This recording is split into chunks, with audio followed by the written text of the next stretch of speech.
2005年4月中旬的一天晚上，劳累了一天十分疲惫的我，无意中上网，闯入了 QQ 网上的心灵之约心源咖啡屋聊天室。以前我从未在网上聊过天，因为我把聊天看作无聊闲人的无聊游戏，是嗤之以鼻的。正当我孤单的像一只丑小鸭，站在人声嘈杂的聊天室里，东张西望不知所措时，看到那么多有关年轻、浪漫、另类昵称的少男少女的文字飞快地在电脑屏幕向上滚动，我明显地感觉自己老了，落伍了，虽然只有35岁。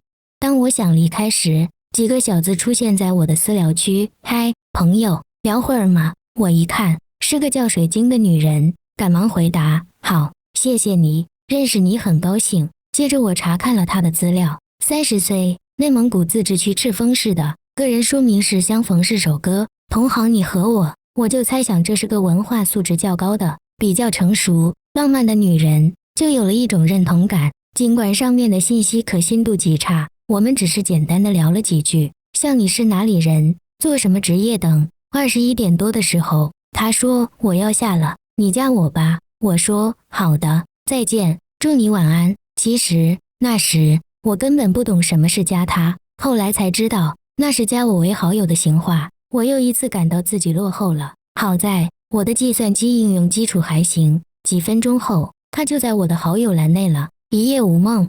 4月16日是周六吧，到中午的时候我又上网，发现他也在线，就聊了起来。一会儿他说他要吃饭了，我说是什么饭？他说是大米饭。我马上说我最爱吃大米饭了。他立即用鼠标在屏幕上拖出一个图标，一碗热气腾腾的大米饭，上面还有一双筷子。我马上说真香，谢谢。他又打出2个字，哈哈。我意识到这是一个开朗、活泼、幽默、热情的女人，一种好感已经在心底油然而生。晚上，我的灵感来了，把昵称改为美梦成真，同时给她写了一封简短的电子邮件，告诉了她这个事实。4月17日，她回信说，多好听的名字，好久不见，你还好吗？让我送去我的深深祝福，祝你每天都开心快乐。这一天，我给她发了3封信，我们聊了一下午。我问她，你更喜欢我哪一个昵称？她说更喜欢美梦成真，因为女人如花，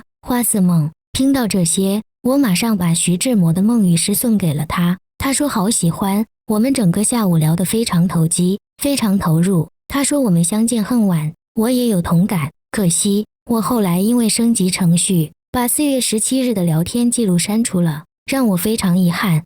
那天我给她谈诗，我的诗，诗人的诗。她给我讲流行的她喜欢的歌，把女人花、丁香花、杯水情歌、我只在乎你、如果下辈子我还记得你、为爱痴狂等网络歌曲推荐给我，我立即下载了来听。那天我睡得很晚很晚，并且失眠了，而且一夜无眠。看到我在床上辗转反侧，其大惑不解，我也不敢说明。接下来我们几乎每天都聊2到4个小时，似乎每天都有说不完的情话。下班时还恋恋不舍，简直难舍难分。当失眠的时候，我扪心自问，我怎么了？难道真的爱上了一个远在天涯、素未谋面的已婚女人？我不敢相信这是事实，但事实的确如此。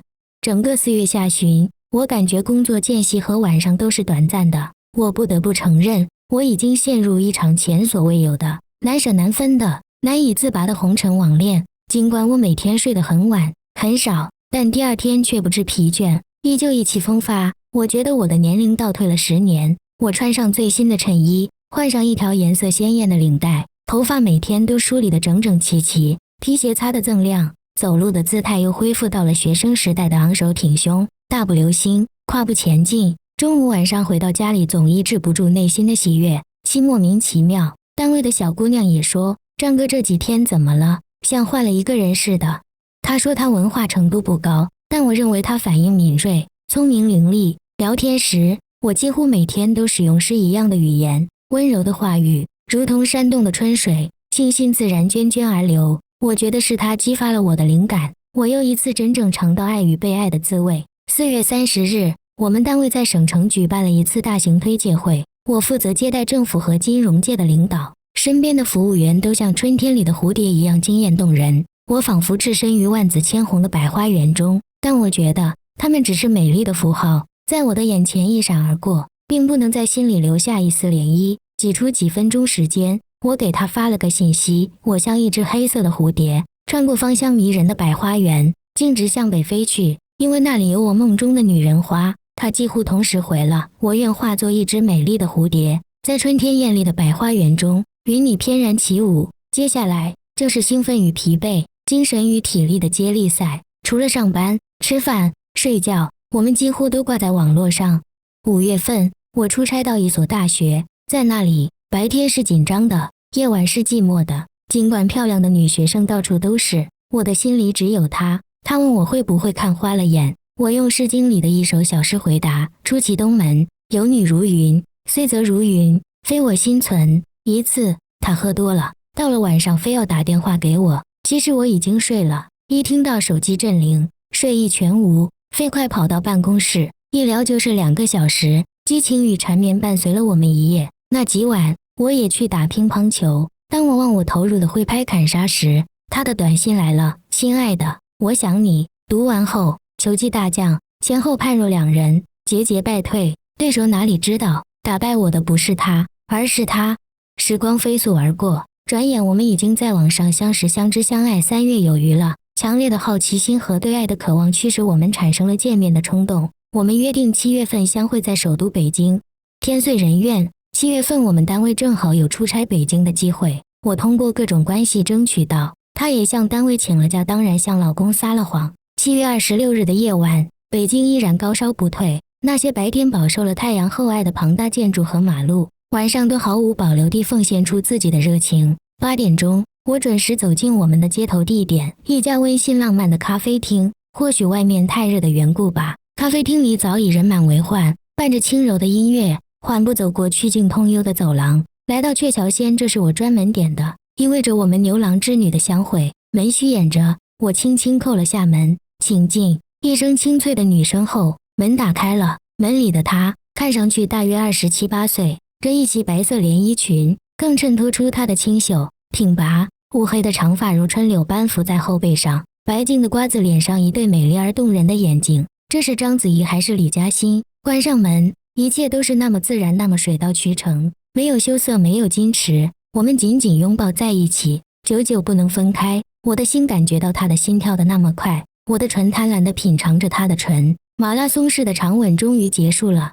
我们相拥在包厢，品尝着芳香咖啡，倾诉着彼此的思念。我的唇边还散发着她的醇香，仔细看，她比视频照片上还要年轻、漂亮。光洁的额头，长长的睫毛，端背的姿势更显出她的优雅、成熟。不知不觉中，我们又要了2瓶干红下肚，她的脸更红了，用手将长发捋到背后，露出白皙的脖颈。我的目光往下移动，看到了她剧烈起伏的胸脯。我们的口舌不再灵活，目光都迷离起来。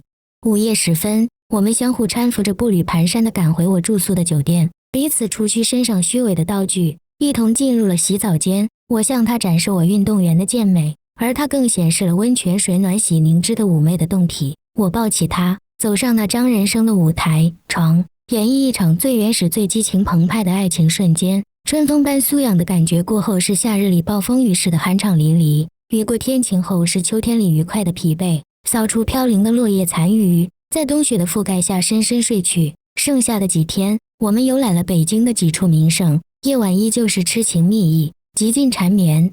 1周后，我们依依不舍地分别了。毕竟我们都是有家有室的人，使君自有妇，罗夫自有夫。纵使我们相见恨晚，难舍难分，但理性与责任让我们痛苦的分别。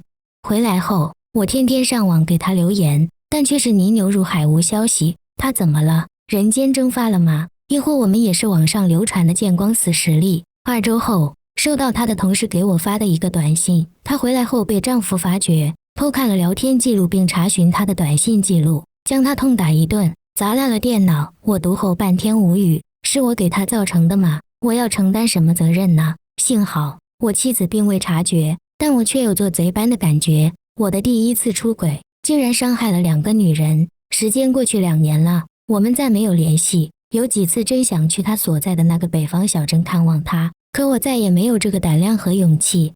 人生中有许多缺憾，永远不可能完美，更因为人生是一次性消费不可再生，我们只能权衡利弊，拥有较小的遗憾，继续着人生的苦路。